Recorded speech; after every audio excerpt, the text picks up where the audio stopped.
I get the honor right now of bringing out our first keynote speaker. Last few years, the media business has transcended new ground. From Madison Avenue to Silicon Valley, it's never been transformed as it is today. And with creativity on all our minds today, I'm excited to welcome our first keynote, the director and screenwriter best known for films from Dusk Until Dawn and Sin City, and founder of the new generation busting English language cable network, Rey. And we're going to bring out Robert Rodriguez, but before we do, we've got a little tape that we want to show you. Movies. I'm a fan of movies.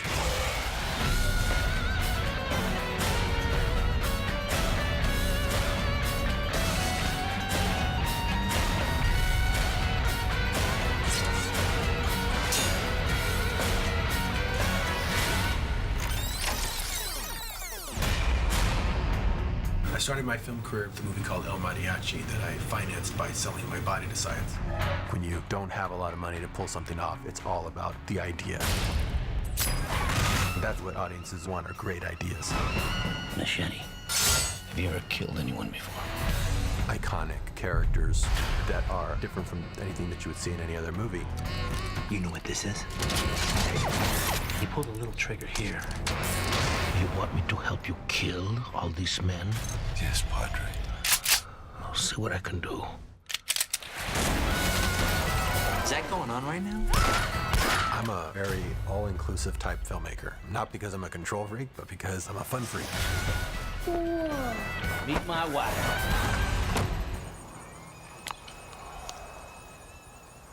Let's play. I love working with brands. Some of my favorites were when I would go do commercials with George Clooney, either for Martini and Rossi or Nespresso, and more recently, Nike. There gonna be a lot of close-ups of the shoes. Product placement gives us a bigger budget, bigger explosions. I'm very excited about having something like Rey, where the lines blur between entertainment, commercials, and advertising. We're selling them a program. Ring the bell! We can also sell them a product. It was the diving into the material that just gave me confidence. You won't get that experience at another network. The Collective, which we've already created, is my own creative agency here in Austin, where we're making our shows, so that the people work simultaneously on the shows and on the integrations, on the commercials, and whatever the advertiser needs. I will give it that extra idea that it needs to really make it break through. As much as I'm ensuring a show is successful on television and its ratings, I have to be as sure that the brands and the advertisers are catered to and taken care of. Welcome to your dream. Pinch me.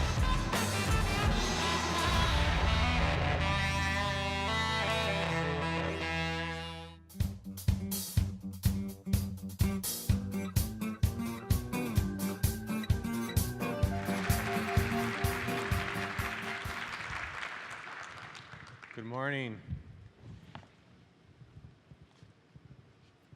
How's everyone today? I'm always nervous when I have to get up and talk. What am I going to talk about? I don't know anything. Then they say, this is a talk about creativity. Oh, I can talk about that all day. Okay, so that's what I do. I love talking about creativity, inspiring myself and people around me, and so this is right up my alley. You know, I'm from, somebody just asked if I'm from Austin. I live in Austin, came to college here, but I'm from San Antonio, Texas, about an hour from here. One of 10 children. You know, we had that survival instinct early and couldn't spend very much money. So to want to be a filmmaker back then seemed like a very losing proposition, because video was just being ushered in, but it was mainly still shot on film to be taken seriously. Even if you made a short film on video, you couldn't even enter it into a film contest because they wouldn't allow it. There was a bias against video. But I found that it was too expensive to shoot on little rolls of film, so I borrowed my dad's VCR. I had one of the early VCRs in the late 70s, early 80s, to use it to play sales tapes for he sold cookware to his sales team. And I took it, and it had come with a camera that's attached by a little cable, and you could only see what you were shooting if you looked at your TV, and manual iris, manual focus. And I would shoot a bunch of kung fu movies in the backyard when I was like 12, 13. and using my brothers and sisters as crew and stunt people. And one of the early films of my little brothers and sisters, I was the third oldest, was called Bedhead. It went on to be an award-winning short film. It was made for $800. It was 8 minutes long. And I remember, I shot it on film using a film camera from UT. It was a wind-up film camera, trying to get my films into festivals. And I remember thinking, it really came about because I was shooting with the home video cameras that gave me this technique of shooting by yourself. Because when you have a video camera, it had automatic exposure, automatic sound. And I applied that to filmmaking with a film camera. And that little short film, 8-minute film, won so many festivals that I thought, I bet I could do a whole feature this way. If I shot an 80-minute movie for $8,000, it'd probably be less. It'd probably be more like $6,000 because it'd have dialogue to pad it out. No one had ever done it before. It seemed like a good idea to try. I don't mind failing. I just don't like failing in front of other people. So I went and shot it by myself in Mexico. I was the whole crew. I was the sound guy. I was the camera guy. And just really to learn how to make a film by myself. And that film went on to win Sundance, and it was called El Mariachi. And I made it out of my apartment here. Shot in Mexico, edited out of my apartment.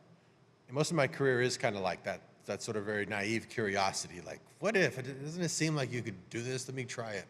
And it ended up revolutionizing how independent films were made, that little film.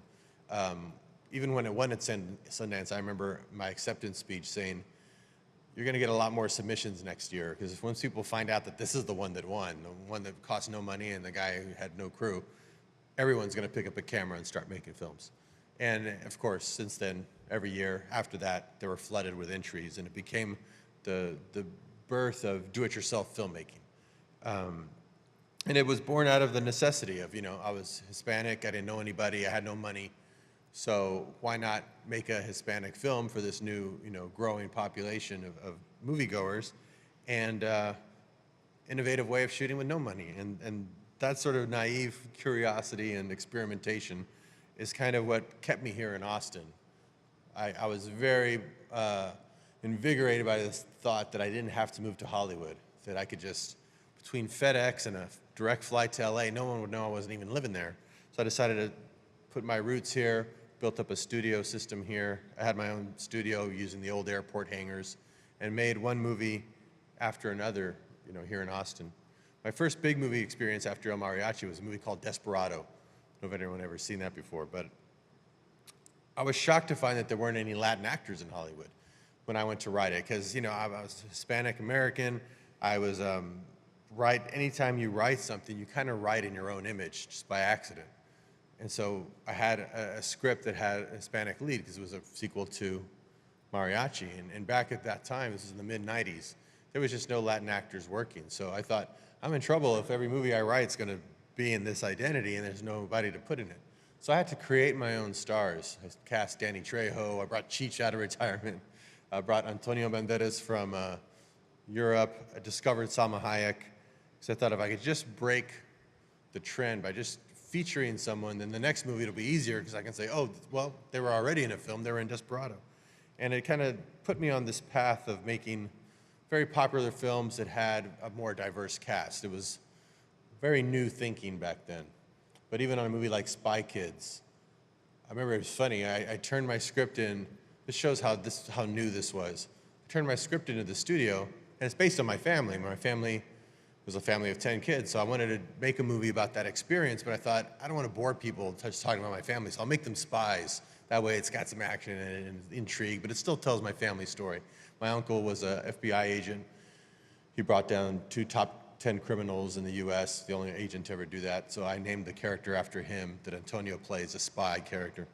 And I remember the studio read the script, go, we love the script, but do they have to make him Hispanic? Why don't you just make him American, and they don't speak Spanish or anything like that, and what if just only Hispanic people go? So, no, I don't think so. I think everybody will want to see it, but I'm American and it's Hispanic American. I can't change them because it's based on my family, and that's my family. And they said, but why do you want to make it Hispanic? Why don't you just make it non-Hispanic? It was interesting because they just you couldn't point to another movie to show how it was done successfully. And that's why being first sometimes is so important. I realize it's not a very innovative business, not as much as you'd think. It's a very reactive business. Once someone does it and they do it successfully, well, they'll imitate that. But then nobody really wants to be first. So I didn't want to just ignore what they were saying, because I understand they weren't being jerks. They had just never seen it done before. So I remember thinking, I had to think of another way around it. And I said, oh, I got it. You don't have to be British to enjoy James Bond. Being that specific makes the character more universal. And so they went, oh, okay. And so they let me do it. And of course, Brad McDonald's tie-ins, there's 4 of those movies now. People who see Spy Kids never even think that they're Hispanic. The way I like to make my films is very mainstream. It's for everybody to watch. You don't think of Spy Kids or Desperado or Dusk Till Dawn or Machete or Sin City as being Hispanic films, even though they are created behind the camera and with actors in front of the camera. But it's just part of the mainstream. It's what we call the new mainstream. It just wasn't being reflected in Hollywood that much. So when I got the opportunity to start my own television network, because I saw what the ripple effects of even a movie like Spy Kids could do. If you could do a whole network that way, where representation, you move the needle really far. In prime time right now, diversity in front of and behind the camera, especially with Hispanic filmmakers and actors, is around 2 or 3%, even though we're 17% of the country. In my network, it's more like 60 or 70%. So you just go like, whoop, instantly when you're in charge of that sort of looking out for that kind of diversity and more authentic sort of storytelling. And again, it's popular kind of shows for everyone. We came out swinging because there was such a lack of networks like this. At the time when I started the idea of the network, there was about 112 English language US networks. About 10 or 11 of them were African American. Hispanic being the biggest minority, there was none. There was none that were like English language like this, sort of like action, adventure, popular entertainment. But there were 2 dog channels, so I thought, we got to make a change. and come out swinging, because most new networks don't even have original programming for years and years. They'll just sort of establish themselves with licensed programming until they build up a name. We came out with 4 shows in the first year. Dusk Till Dawn, premium show that Quentin and I controlled the rights to. Kind of show that nobody else could do, even if they wanted to, because we controlled the rights. I try to do stuff that wasn't imitatable by other places. A cool show I do with other directors, where I interview other directors about the craft. Guys like Coppola and Quentin and Michael Mann and Bob Zemeckis. And it's called The Director's Chair. We have Lucha Underground. You saw some of that for Lucha Wrestling. And we'd also created a show called Matador. So within the first year, we had several originals that really moved the needle on representation and just connecting to an audience that was underserved. If you look at my job list, I have sort of a ridiculous job list. I started off making El Mariachi by myself, and it was so fun doing all those jobs that I kind of kept all those jobs. And when I have to explain sometimes, it sounds silly even to say them all, but I'm a writer, director, editor, cinematographer, photographer. I shoot the posters that you see, a composer, and a part-time chef, for the crew. And there's this book out called The One Thing that I didn't want to read because I thought, well, I don't do one thing at all. So it probably doesn't have anything to do with me. But then when I thought about it, I go, you know what? There is one thing that I do. It kind of ties everything together. I live a creative life. When you live a creative life, everything is sort of open to you. Living a creative life means that every moment that you're awake, you are, and even dreaming, you're being as creative as possible. So the way you cook a meal for your kids or play with your kids or take a meeting or do a talk or you add creativity to it. Because a lot of times people say, how do I carve out time to be creative? Because between work and kids and this and that, I go home and try to block out an hour or 2 to write my novel or my script, and I get blocked. How do you get over block? So, well, you're never gonna be in any flow because that's not enough time. But if you applied creativity to everything, you would then be in a flow. Most of my ideas come in the shower or when I'm driving or when I'm standing around waiting to come up here, because everything I do, I add creativity to it. So you're constantly in a flow. Even on my set, I try to inspire my actors to be even more creative, because set up kind of wonky. You know, you have a camera, you have your actors stand in front of the camera and act, then you send them to the trailer while you do the next lighting setup, and then you bring them out again and say, be creative again. I take them to the back room where I have a paint studio, and I teach them how to paint, even if they don't know how to paint. I try to show them that if you're always creative and you put creativity in your life, the creative part of any job is 90% of it. The little technical aspect of painting or writing music or doing photography, that's 10% of the job, and you can fudge that. I write music for a 100-piece orchestra, and I don't know how to read or write music. We figured it out because it's almost like if this was a room full of kindergartners, and I asked who could compose a soundtrack, who could write an opera, who could become the president, you know, they'd all raise their hand because they have no block. Same group of kids, as you ask them over the years, they'll start bringing their hands down, even with no life experience in that area, just because you start doubting yourself and blocking yourself. So I try to open up the creativity a lot with the actors. I make them paint a portrait of themselves in character. Even if they say they don't know how to paint, I say, you don't need to know. Not knowing is the better part of the battle. Not knowing is the most important. That's where the magic happens. And if you get out of your own way, I'm going to show you when it happens. It's going to come into being. And then we're going to access that when we're on the set, and you have to do something that you had never been challenged to do before. I just found that I was most productive, most fulfilled,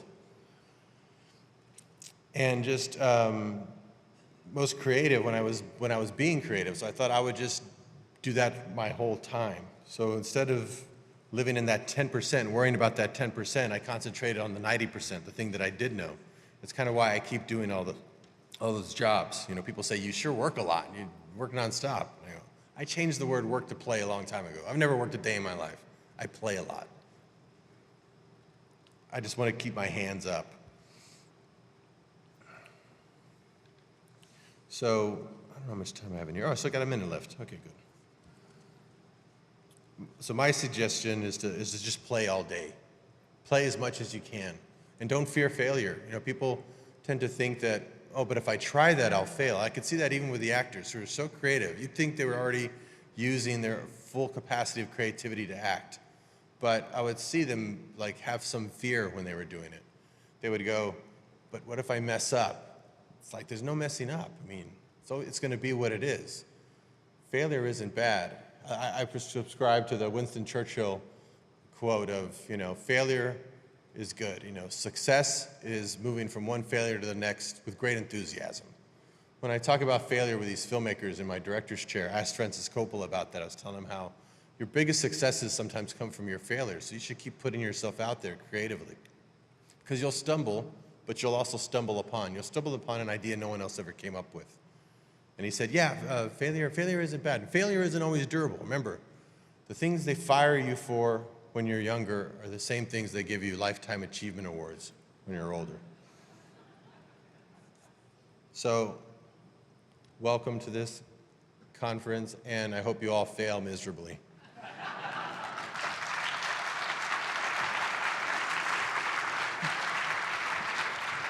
Thanks, Robert. Are you okay if we reunite you with a woman for the next 20 minutes? Always like that? Always like that?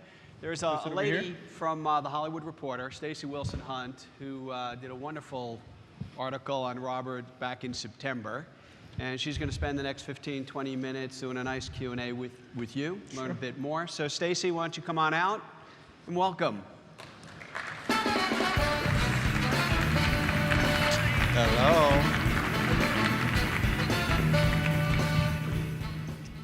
Thank you very much for being here. Surely. Wonderful speech. Thank you. So we'll get right to it. What do you think the biggest mistakes people make when they are embarking on a creative career? Whatever that may be, what are the biggest mistakes they make at the beginning of that process? I think, for me, what I try to help people with, well, I don't know if it's a mistake. I think eventually they learn through it. It just might take a long time to figure this part of it out, which is they think that the self-doubt and the worry and the failures or the putting themselves out there means they're not a good artist. But I read a really good book that I always try to recommend. It's a real thin little book. It has two really great stories in it. One of them was this. It's called Art and Fear with an ampersand. And it's good. And it says, this is you as an artist. I'm no good. I'll never be able to do it again. They're about to find me out. Can't repeat what I just did. I said, if you think like this, you're an artist, because that's what all artists think. So even Francis Ford Coppola, of all people, you know, when I was talking to him by the end of this talk where I was putting together his whole career, I did a whole retrospective, and even his failures made sense. That they were very noble failures, and they're very much part of who he was, and he couldn't have gotten certain places if he had not done those. He goes, well, listen to you now, of course, I think differently, and people are impressed to meet me more now that I'm older, but the whole time I was in my career, I was in sort of despondency that I was no good and that I was screwing up the whole time. You go, wow, that's even Francis Ford Coppola. Right. So That's Hollywood. That's like any artist would feel that. That makes people feel good. I try to focus a lot on people's failures so they know that they have to just stay out of their own way. You know, creativity kind of flows through you. And if you block it with your ego or thinking that you're actually doing it, then you're very limited. But you can unlimit yourself if you open yourself up to the possibility that creativity is available to everyone, and that it can come through you if you just don't doubt or worry or think, how am I going to do that? It's not you to begin with. You got to step out of the way, and magic can happen. I've seen that with the, people I work with and myself, and you always try to get back to that place where you're a great conduit to creativity rather than thinking you have to do it yourself. Makes sense. What is the secret to creating a compelling and unique brand? I've never seen anyone wear their brand literally and figuratively like you do. Never doesn't have this. That was a double negative, but he never doesn't have that. In a very, very competitive environment, what is the secret to a compelling brand that's very unique and stands out? Well, it was really cool. I always loved the television medium, but I didn't like the process. In the movies, I have a lot of creative freedom, where I can go to a studio and say, we're going to make such and such movie. It's coming out on this date, and we're going to spend this much on a campaign. And you go and you make your film, and I work to even help make the advertising for it, the television cuts, the theatrical cuts for the trailers and the posters, and very, very hands-on. Television was a different medium completely. So you might go make a show with somebody and it'd be in development for a long time, might get picked up, might not, might get picked up for one episode, maybe 6, maybe 13. You have no say when they're gonna put it, where they're gonna release it, how. It might be on for 1 or 2 shows and they might cancel it. It just seemed like a lot of work with a lot of maybes, and I thought, I love the medium, but I hate the process. Right. Then I had the opportunity to own a network. I was like, okay, now that I'll do. If I own a network, and I can control what goes on, how it goes on, for how long it goes on. And you create your own brand and your own branding, your own identity. And so just having a level of control where you just get away from the bureaucracy of what it was built up, because it became a system. Television and the industry at large became a huge system, and they're all doing it that way. If you go that way, you can discover many things. By not being in Hollywood, I discovered before they did and put into practice. And George Lucas told me this. He goes, it's so good you live outside of Hollywood. That's why I live in Marin County. When you live outside of the box, you just automatically think outside of the box. If you can't physically live outside the box, at least mentally live outside the box. Because I was shooting digital 15 years ago, way before anybody else was, because I was just out here questioning, why are we even shooting on film anymore? Which led me to shooting the first digital 3D movie. Digital 3D movies are everywhere now, but they started with Spy Kids 3D, a movie that I shot with the very earliest of the 3D cameras that a friend of Jim Cameron's was developing before anybody had shot that. And that led me to shooting all green screen movies like Sin City, which, everybody does that now. But those were like the first. You're doing a lot of firsts. Again, you go that way when everyone else is going the other direction, and you'll stumble upon something that no one else is thinking. And the same with the network. We thought, if we make a network, let's not make it like everyone else's network. We're screwed. That whole system has to be rebuilt from the ground up, so that from the beginning it has diversity. It has the kind of programming that an identity, the kind of programming you don't see on other networks, and a brand that you can create from the ground up that's new. You're not rebranding something again for the 10th time. You're starting with a brand that has an identity from the beginning, and it's almost easier to do that. Try to fix what's broke takes a long time, and you're working against a system that's well established and already with a shaky foundation. So it's almost easier to literally start from scratch. Well, you did it in the early 90s with filmmaking as well, but it took a long time. Yeah. Same approach. So now, more than a year into El Rey, it can't all be that easy for you. You make everything look so easy, but what are the biggest challenges you've encountered that you didn't expect? Well, again, that's the job. You know, so many people, I learned that from filmmaking. I would hear younger filmmakers say, "Oh, I did my first film and it was terrible. The sun kept going, and we had to deal with rain, and the camera broke, and then this actor didn't show up, and then it was one disaster after another." I'm like, brother, that's the job. The job is constantly, nothing ever goes according to plan. The job is that you're constantly having to just think on your feet, and the day is a series of compromises that happen, and usually something better comes out of it if you're open to it.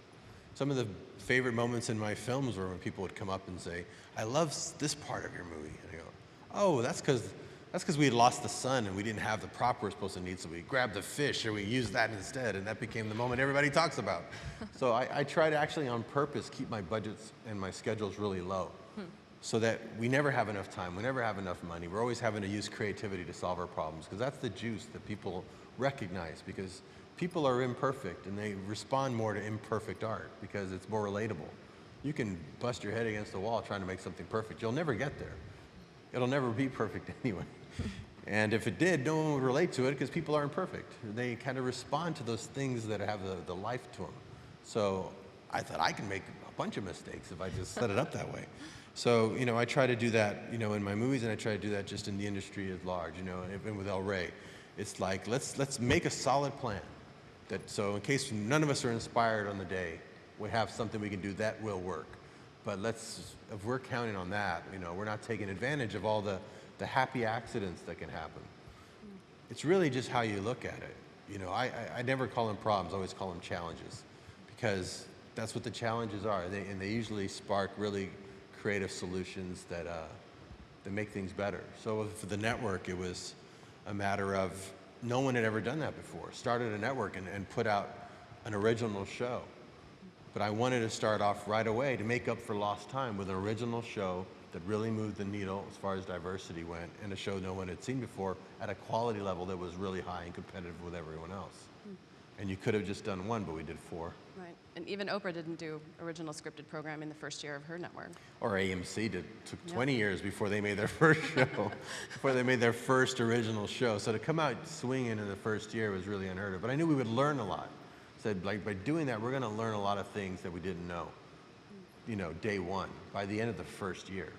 And by the end of the first year, we're in 40 million homes, and it's one of the fastest growing networks because people heard about it a lot. You know, they heard every time there was a new show, they go, "That was the idea. Dusk Till Dawn, where's that? El Rey, what's that? I haven't heard of that before." You know, to go around and try to sell what El Rey was, you need to kind of attach some content to it to drive people there. And continually, 4 times a year last year, we had a new show out that we got a promotion for, and that would, again, center the conversation on El Rey. The Director's Chair is my favorite show on El Rey. If you like movies, you have to tune in. It is incredible. Thank you. The episode with Quentin especially, it's like watching the best years of my life, just sort of the backstories behind all of my favorite movies. You know, that's like an accident that happens. Yeah. I mean, I was literally, we showed so many movies from these filmmakers, I thought, I know these filmmakers. Why don't I go to them and get them to introduce their films? So why don't I go to John Carpenter and have him introduce the 5 films we're going to be playing in May? It's like, hey, you know what, while I'm at it and I got him sitting there, I'll just run the camera for a couple hours and ask him about his career and see if I can make a show called, I wrote it out, The Director's Chair. 1 episode, if it sucks, we won't do another one of those, but let's try it. And it's one of our best shows because we just sit there and talk literally for 3.5 hours, and no one moves. These directors, no one moves. We don't even go take a pee break. We sit there, and it's so intense because it's a peer talking to another, it's a director talking to another director. And friends, they're your friends. Asking him about things that, you know, that real inside baseball. Right. So it's really engaging, even if you don't know filmmaking. You'll learn so much about creativity. And Quentin talks so long, almost 5 hours, that I turned it into 2 shows, Volume 1 and Volume 2. And yes, it's an embarrassment of riches. But that's how you stumble upon ideas, because you have a network. So you have to go make shows. Right. So you experiment, and some experiments will work, and some of them don't. And you'll learn more from the ones that don't work than anything. You always find keys to some success in the ashes of your failure. So go and fail often, because that was a failure. You know, I wanted to go just record a bunch of intros from him. Instead, it turned into a full show. Well, the episode or the piece of the Quentin episode I liked the most is you were talking about Planet Terror and Bulletproof and the Grindhouse movies. If you haven't seen them, also really fun. They didn't perform the way you'd hoped they'd perform at the box office, and Quentin was sort of aghast at how can you get over this, you know, in his like excited tone. How do you just let it go that the movies didn't do that great at the box office? And I'm wondering, how do you tune out the pressures from Hollywood? Because your agents are in Hollywood, you know, you're not immune to those pressures, but how are you able to actually not let them affect you? Well, I take that very seriously. I try not to get anyone hurt. You know, I try to make my movies so inexpensively that if they make money, they make a lot of money.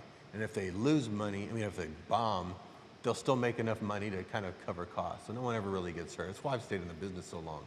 I make these deceptively huge movies that are actually done still with that El Mariachi aesthetic. We make them still as fast and as cheap as we can, but we use big ideas, really big ideas that feel like you could go sell it as a summer film, but it doesn't have the summer budget. You know, we do it for a fraction of what the big Hollywood movies use it for. So it's kind of a win-win situation. And again, you can't, tell people, I can't call them failures. You know, like, I signed up for this movie called 4 Rooms that Quentin had asked me if I wanted to make.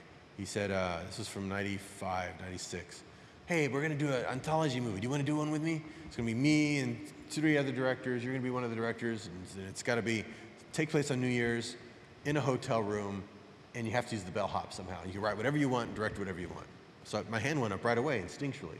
Now, I asked people, should I have gone on instinct like that? This movie ended up bombing terribly.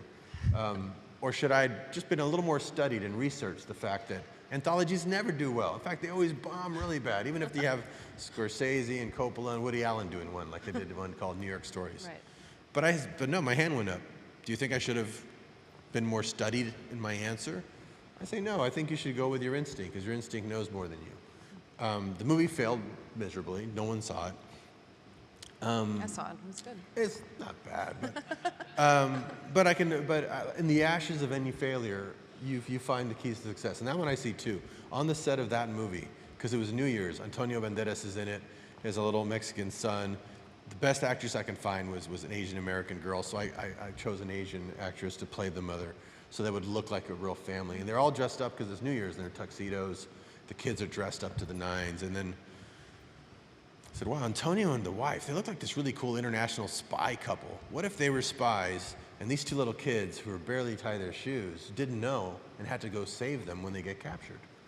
Spy Kids came from that set. Being on the set is where I came up with the idea of, there's 4 of those now. And the other I wanted that came from that was I loved anthologies. This one bombed, but I love short films, I love anthologies.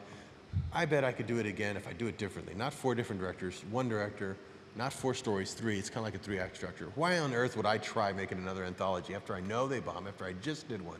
Because you figured something out on that failure. You figured out why it didn't work.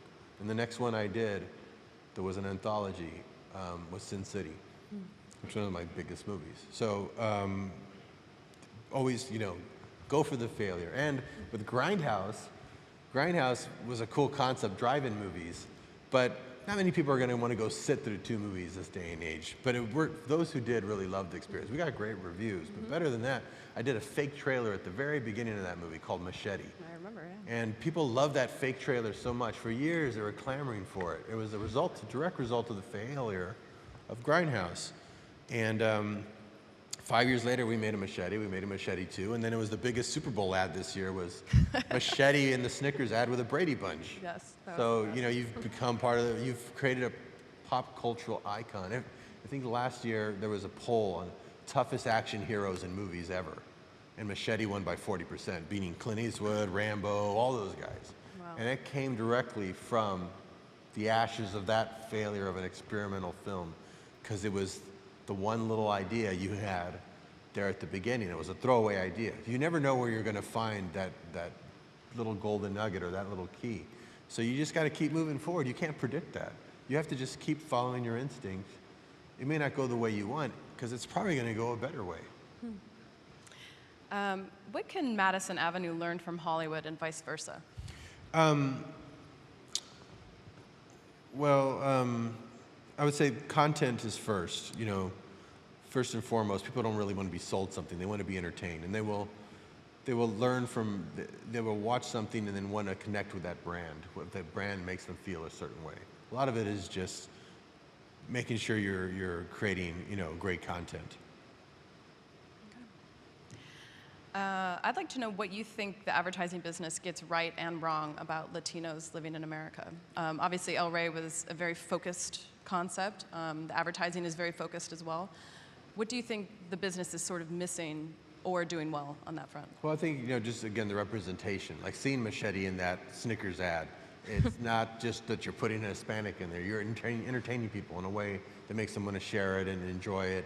And again, you forget that it's even Hispanic. So you want to do it in a way that's always entertaining and always, that will get people talking. People love Spy Kids, not, oh, let's go see this Hispanic film. They were going because it was just a cool film that gave it a flavor that those who were of that could see it and really relate to it even more. But it was for everyone. You have to create entertainment and content tied to your brands that really hits everybody, and especially targets people that feel disenfranchised, because that's how you get, really that new mainstream. Inspiration is the key to everything, and it's very elusive. And you've always been open about borrowing from the people who've inspired you, but also creating your own worlds. How do you find inspiration now, and how do you sort of suggest people channel their own energies to be inspired? I'm inspired by just about anybody. Anybody who comes and tells me they're working on something, they got a little glint in their eye. I love that. I feed off of that. I love surrounding myself by master artists. It's kind of why I like doing all those jobs. Like, I want to be a painter. I want to be a sculptor. I want to be a musician, a better musician. And I surround myself by people who are masters in that area and learn from them. And then I go teach someone else right away, because it reinforces it. So being inspired by other filmmakers, other artists, other painters, other sculptors, you learn the same lesson over and over about how to apply creativity. I went and studied under one of my favorite painters in Germany for a week, knowing I would learn more about directing by watching him paint for a week than if I went and followed a director around for a year. And I did. I came back with all kinds of revelations about the creative process that I share with my actors, that I share with my children, that I share with my business, because it all applies. It's the same lesson learned over and over, but in a different way, about how to let go, how to open up, how not to judge something that you're doing, how to cultivate that instinct so you can always use that as your guide, because things change too fast. You can't navigate a landscape that's constantly moving around you if you don't have a compass that you can trust. And final question, and probably most salient for the people in this room, what is your favorite or most memorable ad campaign and why? And it can't be on El Rey. It cannot be anything to do with your stuff. Oh, my favorite ad campaign? Oh my gosh, what was my favorite ad campaign? Well, I really love that Machete Snicker ad, because that was my character. Were you involved in that at all? No, I mean, I created a character, and it was and it just came out. I've done stuff with a character before in ads, like a Machete Brisk commercial, or I love it when, in like Kobe Bryant, I did a huge Nike ad. If you see it on the internet, it's 5 minutes long. It's an action extravaganza film. Nike put a lot of money into it. It was because Kobe Bryant called me up. I was on the set of the last Spy Kids, and he says, "I love Machete. I want to be Machete." Everybody wants to be like Machete. So, well, all right, let's make you a Machete. So what's your alter ego is the Black Mamba, right? Let's do a movie about you, separating you from the Black Mamba. And it has Bruce Willis, Kanye West, Danny Trejo, and it's a 5-minute entertaining film. You saw a clip of it there. I'm interviewing him about making a movie about the Black Mamba, and you see clips of it. And it's just this big, campaign to sell his shoes, for the Black Mamba shoes. And done in a really fun, entertaining way. I really enjoyed doing that. I like working with brands to go, kind of connect people with their product in a way that makes them feel good about it. It's what I love. It's another creative challenge that brings about some really interesting ideas and solutions. Well, you heard it here first. Thank you so much for your time. Surely. Enjoy.